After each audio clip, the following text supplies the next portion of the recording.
Hi, thanks for coming out to the Florence Lauderdale Public Library tonight. My name is Colby Dow, and I'm the digital archivist here at the library. And we're very happy to be joined by Mark Kelly today for a presentation on the Iron Bowl. I actually do have a degree from the University of Alabama. That does not mean that I am going to be mad at any Auburn fans in here. I never actually stepped foot on campus. I did it all online. So kind of cheating, but I still have the diploma in my office to show it. Growing up 40 miles east of New York City, Mark Everett Kelly learned the value of paying attention to the smallest details in order to impress very dedicated sports fans. His love for sports and ability to see beyond the box score helped Kelly land his dream job at ESPN in 1999. There, Kelly won 2 Emmy Awards for his work on SportsCenter, served as a lead researcher for shows Cold Pizza and The Hot List, and led ESPN's college basketball remote production coverage from 2000 to 2004. However, due to serious health issues, he retired from ESPN in 2009. Since then, he's published more than 500 articles on ckmagicsports.com and produced 300 plus podcasts on sports and society. In 2019, he published My Scars Tell a Story and often refers to his battle with cancer, helping to inspire others fighting their own personal battles. Kelly's presentations always go beyond sports, thanks to his ability to integrate the culture of any era. And today's presentation has been made possible by the Alabama Humanities Alliance, a nonprofit offering educational and cultural programming to all Alabamians. Founded in 1974, the Alabama Humanities Alliance is a state affiliate of the National Endowment of the Humanities. AHA supports programs that encourage storytelling, lifelong learning, and civic engagement. In addition to programs such as Rhodes Scholar Speakers Bureau, Alabama Humanities Alliance provides grants in support of public humanities projects statewide and works to provide Alabamians opportunities to appreciate our diverse cultures, connect with our communities, and to see each other as fully human. For more, visit www.alabamahumanities.org. Thank you for being here, and I'll turn it over to Mr. Kelly.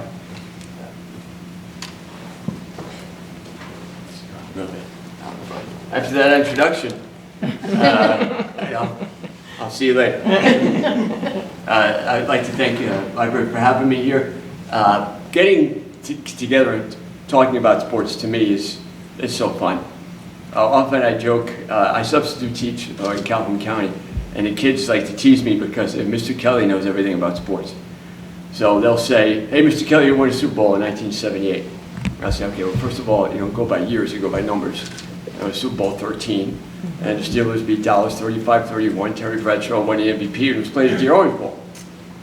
Wow, how do you know, Mr. Kelly? It's just something I was good at. I'm not good at many things, but being able to retain sports information is something I was always good at. And I think, God gives each, I tell the kids all the time, each of us has a God-given gift. All of us, I believe God created us all with something unique that we can give the world. And mine was just loving sports. So that's why I love to do these things, and I love to educate not only people my age, but also younger kids as well. And it goes beyond sports in a lot of areas, but getting back to sports, being able to talk and connect, especially the people down here, is very special to me coming from New York. So some of you are looking at me and say, "What is this Yankee going to teach us about Southern football?" But I was kind of adopted into this rivalry, okay? My ex-wife was a South Carolina fan, so I remember 2014 when Auburn beat Georgia, 2013 when Auburn beat Georgia, and they had the miracle catch off a deflection that set up the Alabama game. To me, I was excited because that gave South Carolina a chance to win the East. Of course, they didn't. They did one time with Steve Spurrier in 2010. Uniquely, only one of 2 3-loss teams to ever win a division in the SEC. The other was LSU with Nick Saban in 2001.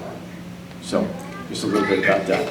Now, my background again is I was from ESPN, and I loved working there, but again, due to health issues, I had to retire. So I love doing this, being able to connect with people. So, when I started about the Iron Bowl, so here's some of the logos that go back over time. And this is another thing. Now, this is the connection that you have if you have a family where you have an Auburn fan and an Alabama fan. I thought this was funny and how they kind of relate. And that's how all the animals in the jungle got to drink from the water. That was a great story. I like the elephants the best because of their trunks. Sweetheart, what about the tiger? Wouldn't the elephant have stepped on the tiger and hurt it? It's so much bigger. Well... Sweetie, the elephant couldn't hurt a tiger. The tiger is faster, more cunning, and more offensively innovative than the slow, lumbering elephant. Yeah, the elephant's probably a little slowed down by the huge crown of 15 rupees. A crown? Oh, yeah. Well, the tiger is also guarded by 3 knights, who were all voted the most athletically gifted among their peers that season.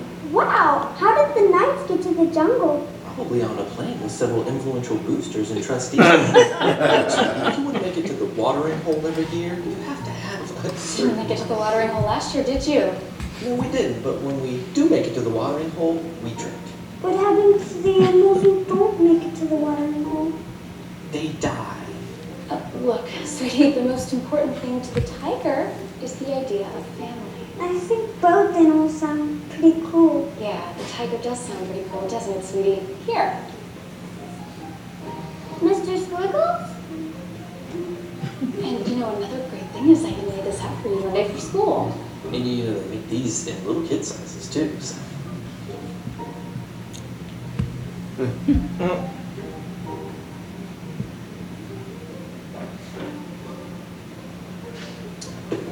Hey, wake up. You gotta pick a team tonight.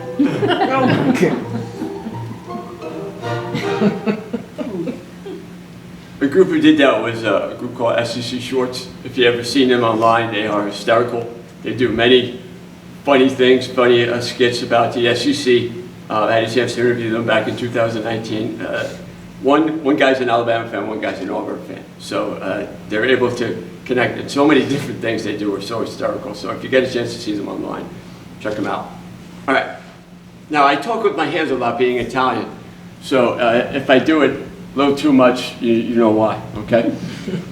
When I thought about this and other rivalries, what makes a great rivalry? Being from the Northeast, we have the Yankees and Red Sox. We have, to a less extent, maybe even the Yankees and Mets.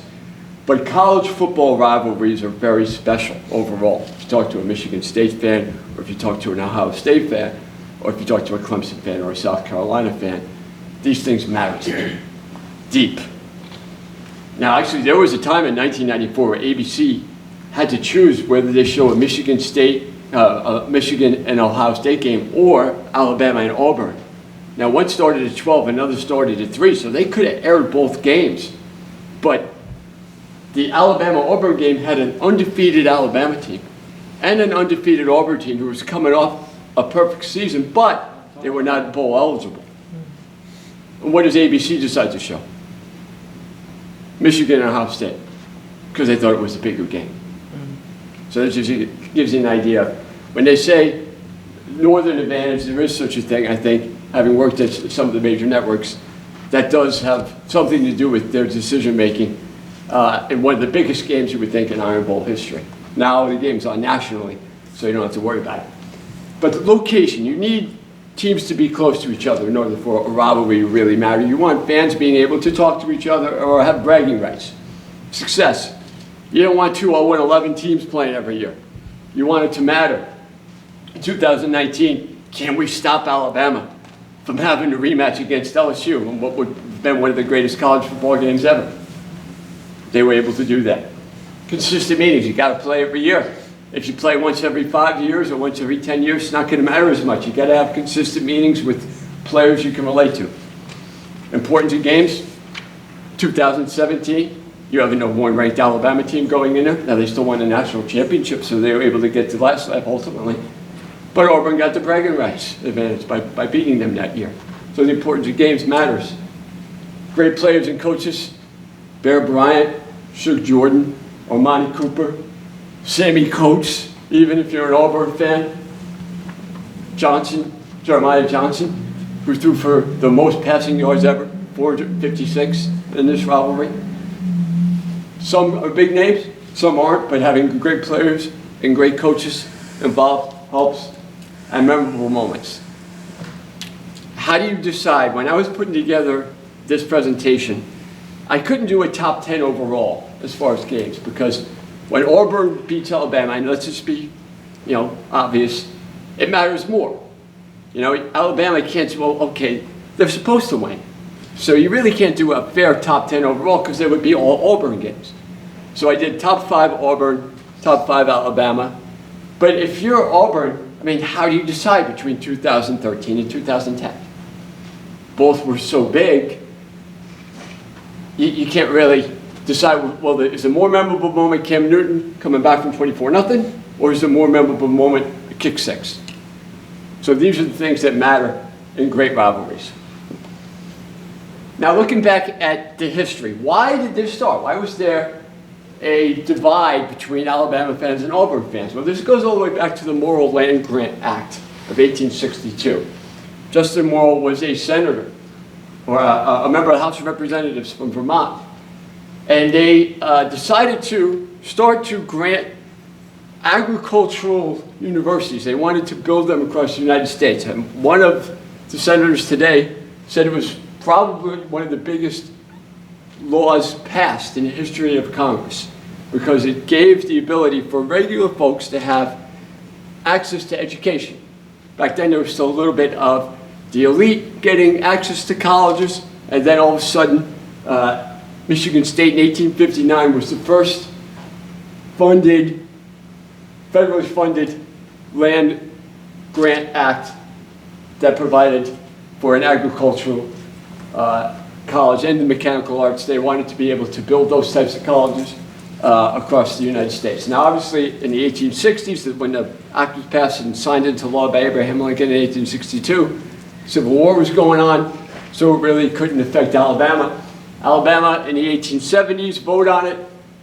City of Florence was 1, city of Auburn was 2, and then you had Tuscaloosa was 3, was where the university would, where they would donate the land. Now we're talking over 240,000 acres. Lee County wound up winning it in Auburn in 1872. Alabama wasn't as mad as Florence was, but over time they decided, wait a minute, we have a little bit of a rivalry here, and some of the things that they would argue about or would look toward each other for, well, you have this and we need this, you're going to come to understand starting in the 1880s. But at the time, it wasn't Auburn University, it was called East Alabama Male College, okay? There was no president in 1872. They only had about 4 members of faculty, yet they won the bid.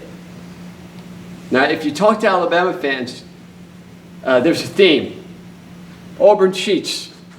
How do you wind up with the extra second in the first half in 2019 to kick a field goal? That wound up being the deciding factor.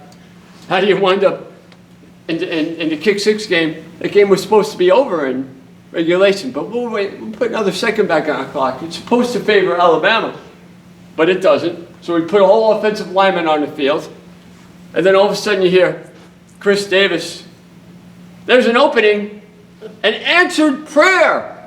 Vern Lundquist in one of the most famous calls in CBS history, where Alabama fans have the knife to the throat because they now aren't going to be able to win 3 straight championships, which they still have never done. And then you see A.J. McCarron walking off the field, and you're like, is that it? Is it over? How do those things happen? There's a genuine feel with Alabama fans. Her girlfriend's one of them. Auburn cheats. How did they get this bid? How did they win? Who knows? Oh, and the term scalawag was labeled on members of Auburn who helped acquire the land. So you had the common folk issues, and I think most of Auburn people feel that way. Alabama's the elite. They think they're better than us. They think they're you know what doesn't stink. And this is where doctors graduate, and lawyers graduate, and politicians graduate from Alabama. You have the regular folk, which graduates from Auburn. So the elites versus the common. They wanted to provide a college that most regular laboring classes could go to. And by 1877, the competition starts to really get into practice. Auburn President Isaac Tickenary reported that Alabama reduced its tuition and lowered its graduation standards. So naturally, Auburn had to do the same. and they became battling over students, over tuition. That's kind of where it started. The first meeting between these two started in 1893. Now, to show you the divide, it was a home game for Alabama, or excuse me, it was the first game of the season for Alabama. It was the last game of the season for Auburn. And they played in February of 1893. Normally, teams don't play in February. Played in 1894, played in 1895, with Auburn having an overall lead at first. They took a break from 1896 to 1900. They picked up again from 1900 to 1907. Then in 1907, they have the only tie in the history of this rivalry, and they decided to take a break for 40 years. Why? Well, they argued about how much they were going to pay the referees. They argued about where the game was going to be played. Because there wasn't always played in Birmingham. There was one played in Tuscaloosa. They were played in various other sites around the state, but there was no Legion Field yet for where this rivalry wound up taking place when it renewed back in 1948. Now, the state legislature got involved and said, you guys got to play. And nothing could really work until they started to threaten to take away money, state-generated money to go toward the universities. All of a sudden, hey, okay, wait a minute, you know what, we'll play. So they renewed the rivalry in 1948. Here's some memories for Auburn. Philip Lutzenkirchen catching the game-winning pass in 2010. The comeback, obviously Chris Davis. You can see how excited the Auburn players are as he's running for the game-winning touchdown. And then you have Mac Jones in 2019. Nobody knew who Mac Jones was. Throws a pick six in the first half to Smoke Monday, thinking, oh man, this is a good move. Comes back to us for over 345 yards and 4 touchdowns against the defense that held LSU, who was one of the greatest offenses in college football history. There's a great debate between 2019 LSU and 2020 Alabama as far as the greatest offense that ever was. They held that LSU team to 23 points. If it weren't for those 2 pick sixes, Mac Jones could have put 60 on. Tells you something about Mac Jones that we got to see in 2020. Nobody knew he was in 2019. That's McClain returning the ball 100 yards because Najee Harris, it went off his back and prevented Alabama from scoring. Here's Alabama, some Alabama memories. Derrick Henry rushed for about 290 yards to get back a little bit at Auburn after they had lost there in 2013. I was in the 2015 game. You have John Mechie and Devonta Smith. That's the 2020 game. And how many games do you think Tua played against Auburn? One. Because he got hurt. 2019. 2018, he played against him. You have an Alabama quarterback throwing for 300 yards in 5 straight games. You would have never saw that back in the day. Okay? Bryce Young, Tua, and Mac Jones are the guys to do it. And Mac, that was in 2018, the only game he played against Auburn. Interesting thing about Tua, 2 straight years, 25 touchdowns, no interceptions. He starts the season off with. Show you how good of a quarterback Tua was, 25-0. The all-time record for most interceptions, most touchdowns without an interception for the whole season is only 19 by a quarterback called Matt London, who played for Virginia back in like 1994. So if Tua could have kept that, it would have been an amazing record, but he did wind up throwing a pick later on in the year. So this is since 1948 when the rivalry renewed. You have Alabama leading 44-30 since 48, overall 48-37. Now, an interesting thing is when in 1957, when Auburn wins their first national championship, Alabama decides to hire Bear Bryant because Auburn beats them 40-0. When Bear Bryant took over, that's when the switch started to go Alabama's way. Up until then, Auburn won their fair share of games, and then one of the greatest college football coaches ever joined Alabama in 1958, started to turn their program around. Interesting thing, when both teams are ranked, Auburn leads 14-10. Generally, when the game means more, Auburn does really well. I think that's something that usually probably drive Alabama fans nuts. Although Alabama does have the only 3 50-point games, and they have more shutouts, and they have a longer win streak from 73 to 81. Does anybody remember what happened in 1982? To end the Alabama winning streak? Is it Bo with the job? It's Bear Bryant's, yes. And it was Bear Bryant's last game. Oh, it's last year. So it kind of was not only did he get introduced to Bo Jackson, but they also had a special kind of good riddance to Bear Bryant, who provided many bad memories for Auburn. Now here's something I like to show people, SEC fans. Now I believe the SEC is the best conference in college football, no doubt. Don't even talk to me about the Big Ten. SEC to me is the greatest conference in college football. However, when Texas A&M and Missouri joined in 2012, there was a unevenness that happened to the conference where the West started to win a lot more than the East. Okay, now the East has Georgia now, so now Georgia is what Alabama used to be. But the West still has won more national championships. You have LSU winning national championship. You have Auburn winning national championship. You have Alabama winning 6 national championships since 2007. And then the SEC championship game, the West has done much better against the East. And then head-to-head, since 2012, they're winning almost 60% of their games. And who's in the West? Alabama and Auburn. So generally the West has more success. Now next year, when Oklahoma and Texas come into the league, there'll be no more divisions. So you have the number 1 and number 2 team in the conference playing in the SEC championship game. Do you guys remember when the first SEC championship game was?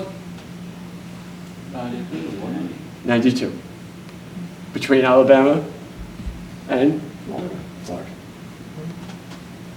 Cold, cold, cold.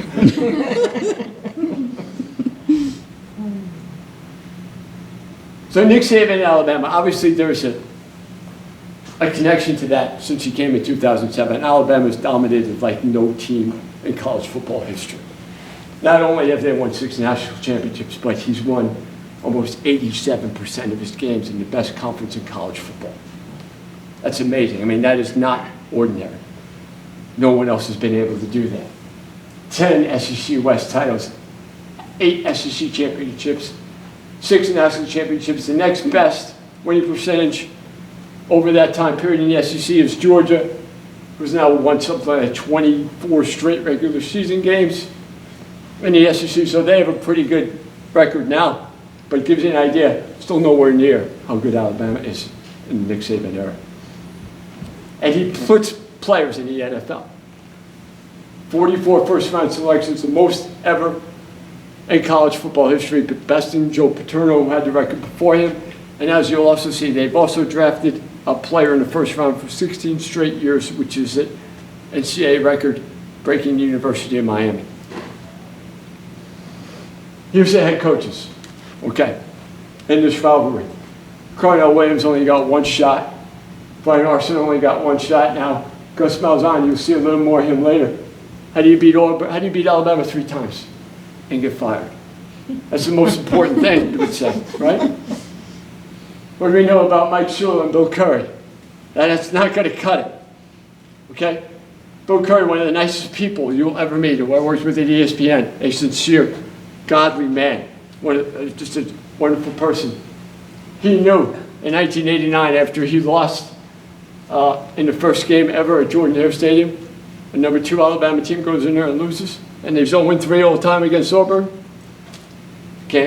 Not could accept it. Bear Bryant, 19-6, again, that's when the rivalry started to go Alabama's way. But just the names, Terry Bowden, Tommy Tuberville, who's now a senator. He probably should have stayed at Auburn instead of going into the Senate.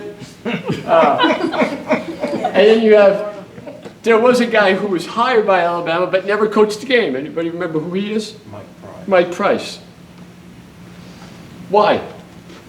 He did something that probably the current Auburn coach did, which we won't talk about as far as recruiting.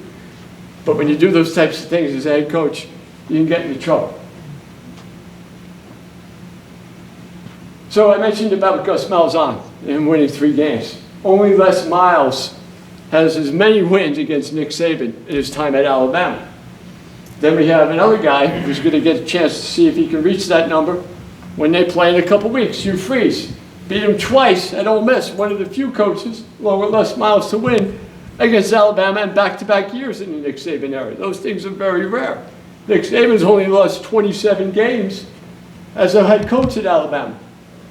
Which teams beat him most? Auburn, LSU, two of the biggest rivals. I think if LSU was put in the same category as Auburn, it'd probably offend them. But to beat Alabama and Nick Saban 5 times is a major accomplishment. That's what makes this rivalry, again, very special.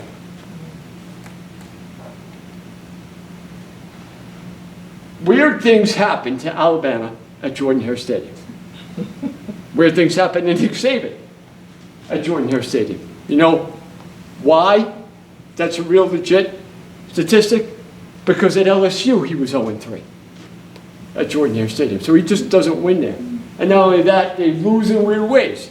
How do you explain getting called for 12 men on the field at the end of the 2019 game? That doesn't happen in Nick Saban. Okay? Landon King, how does he catch a ball with one hand in 2021? A 4th-string tight end who's still got, wood in his butt from sitting on the bench, coming off and making one of the greatest catches in overtime to extend that to a 4th overtime in one of the games that Alabama wound up winning.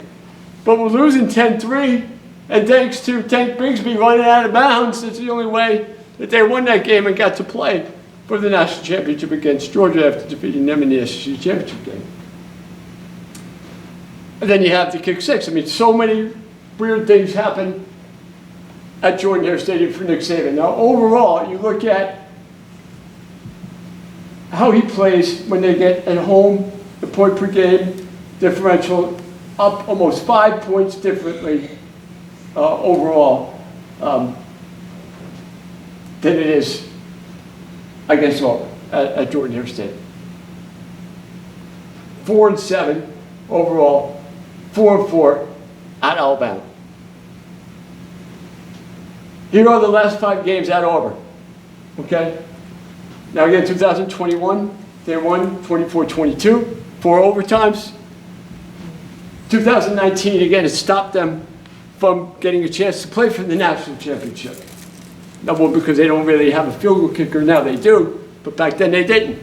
So they wound up losing because the ball hit off the bar at the end of the game when you say, don't kick the field goal, come on, you can score.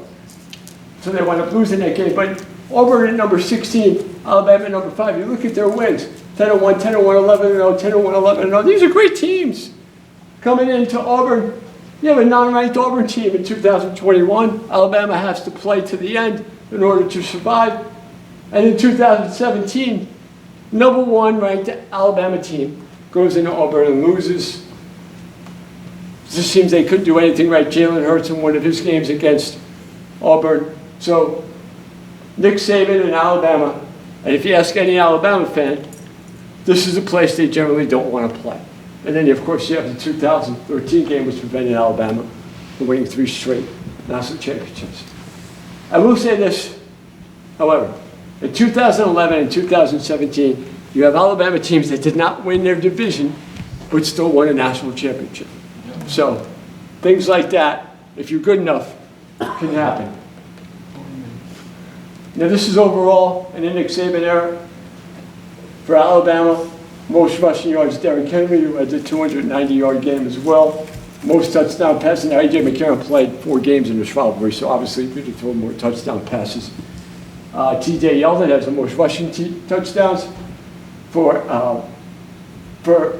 Auburn, Nick Marshall, 553, has the most pass yards. Sammy Coates had the most receiving yards. He had a 200-yard receiving game in there as well.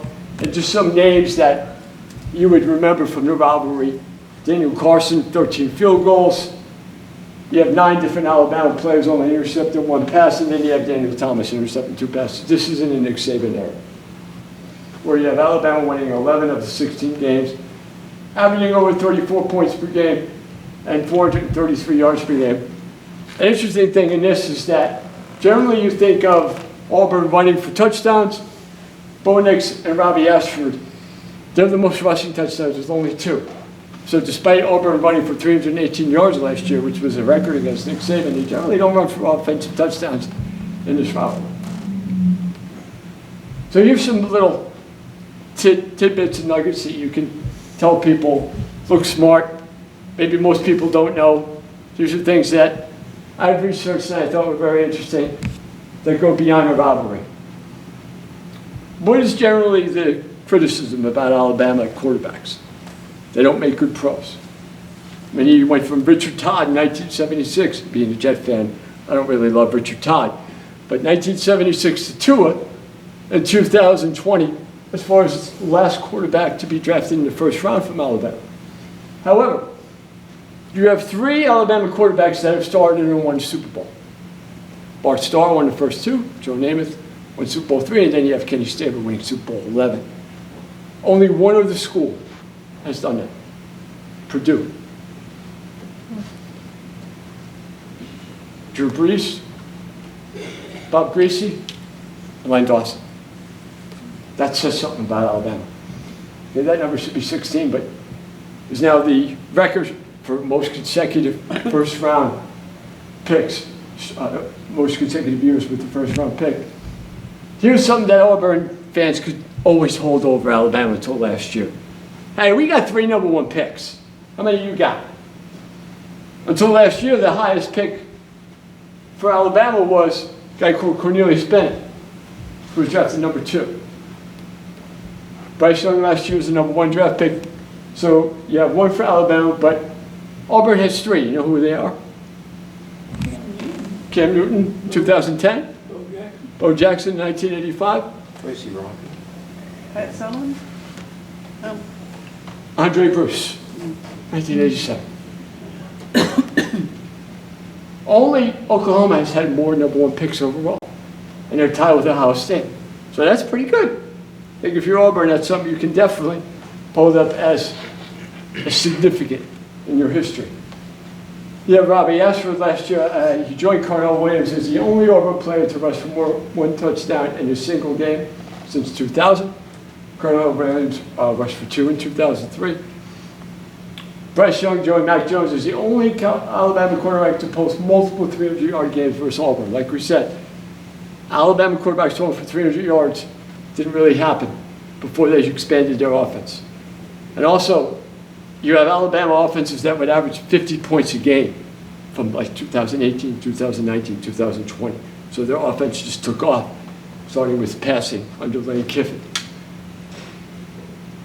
Last year again, Auburn running for 318 yards against Alabama. That's the most ever against the Nick Saban coach team. So even in the game they lose, they do something extraordinary. So here's a top 5 for each program. But for Alabama, this is called the revenge game. This was after they wound up losing in 2013. You have Amari Cooper there catching a touchdown pass. If you're Auburn, you score 44 points and you lose, that's kind of like Alabama scoring 45 against them in 2019. You know, you expect to win when you score 44 points.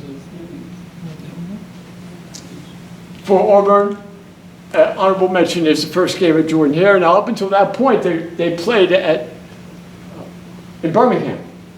So they didn't have games on the campus. They didn't start playing at Tuscaloosa until 2000.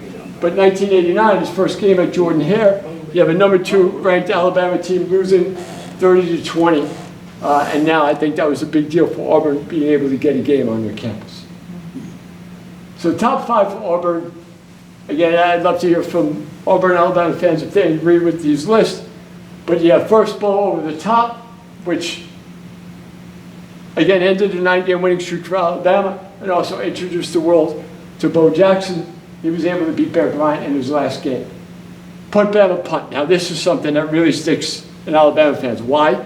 Because they outgained Auburn something like 290-50 throughout the whole game. I mean, they absolutely dominated them ever. You have some Alabama players, I know John Hanna was on the team, saying, don't punt the ball, just let them try and run offense, you're not going to score. The only points that they scored, Auburn, was because Terry Davis threw an interception early in the first quarter, and then they got the ball like the 10-yard line. And they went up blocking the punt and scoring. The same two players wind up blocking the punt and scoring the game-winning touchdown. And then you have the guy who scored the touchdown for Auburn wind up intercepting 2 passes in that game as well. Bill Newton was the guy who wound up blocking the punt. And because I'm getting older, I don't remember the guy who returned the punt. Terry Langer won. David Langer. Langer. Wound up intercepting 2 passes, setting up their first score, and returned both block punts for touchdowns. And again, Alabama, again, dominated them offensively, and Auburn couldn't do anything. But because they punted the ball twice in the fourth quarter and had both blocked and returned for touchdowns, wound up losing 17-16. 2019, Mac Jones gets introduced, and again, most people didn't know who he was. He had 2 were getting hurt in the Mississippi State game. Figure, okay, Alabama's chances at a national championship were over. I think if people really knew what they had in Mac Jones back then, it probably hurt a little more as an Alabama fan. But again, what this really did was it took away the chance for Alabama to have a rematch against LSU, which I think most people wanted to see, and I still regret not being able to see. I still kind of hope that they can get those guys together and play a game. 2019 LSU and 2020 Alabama. Again, which one do you pick as the greatest in Auburn's history? You have the kick 6, and then you have the comeback. What happened in this game is you have Alabama, who had 3 losses that year. They weren't really involved in the national rankings. Up 24-0, and you have Mark Ingram fumbling the ball at the end, out of the end zone. That really turned that whole game around. Cam Newton, who they called Scam Newton, who they thought shouldn't have been playing anyway because did he take money, did he not, who knows? That's an argument for a different day. But I remember watching Auburn play early in the year against South Carolina, and Cam Newton saying, who is this guy? Running for over 250 yards, throwing for over 300 yards. Wind up getting Auburn their 2nd national championship, and probably in one of the greatest games, not just in this rivalry, but in college football. Now, does anybody remember how much time was left when Philip Lutzenkirchen caught the go-ahead touchdown pass? It was Just a second, what? There was 11 minutes left Okay. in the game. Okay. And Alabama, you figure, okay, there's plenty of time to come back and beat them, but they weren't able to overcome 1-point deficit. Now here's Alabama, okay? A little harder to pick out Alabama great moments because again, they're supposed to win, all right? So the run to mud. Kenny Stabler, one of my favorite football players overall, okay? There was a quagmire in 1967. Kenny Stabler, who, if you remember about his pro career, there was a play called the Immaculate Reception between the Raiders and the Pittsburgh Steelers, where Franco Harris caught a ball in the final seconds and went to beat the Raiders in a playoff game in 1972. What people forget is Kenny Stabler, a minute before that, took about an hour and a half to run 46 yards to give the Steelers a 7-6 lead. Kenny Stabler wasn't fast, didn't have great legs. Most people would call it, he had a nickname called the Snake because he would somehow sliver out of being sacked and still get to pass off. 47-yard run in like a mud fest that gave Alabama a 7-3 win in 1967. They deemed it the run to mud. Wrong way, Bo. You have Bo Jackson beating Alabama in 82 and 83 and having big games in both of them. Runs the wrong way at the goal line at the end of the 1984 game. Al Michaels, who was calling the game, said, "We're going to remember this about Bo Jackson." Well, there were a lot of other things you remember about Bo Jackson. That's not necessarily one of them. But this helped Alabama end a 2-game losing streak. The drive in 2009, Greg McElroy took them on a 15-play, 79-yard drive to end up giving them the win. In 2009, helping Alabama to go to their first national championship under Nick Saban, beating Texas. They wouldn't have got there if they didn't make this drive to beat Auburn in 2009. Game at Jordan-Hare Stadium. 1964, the first moniker of the Iron Bowl, still kind of debatable about when or who gave it, but sure Jordan is the one that gave it the official moniker in folklore.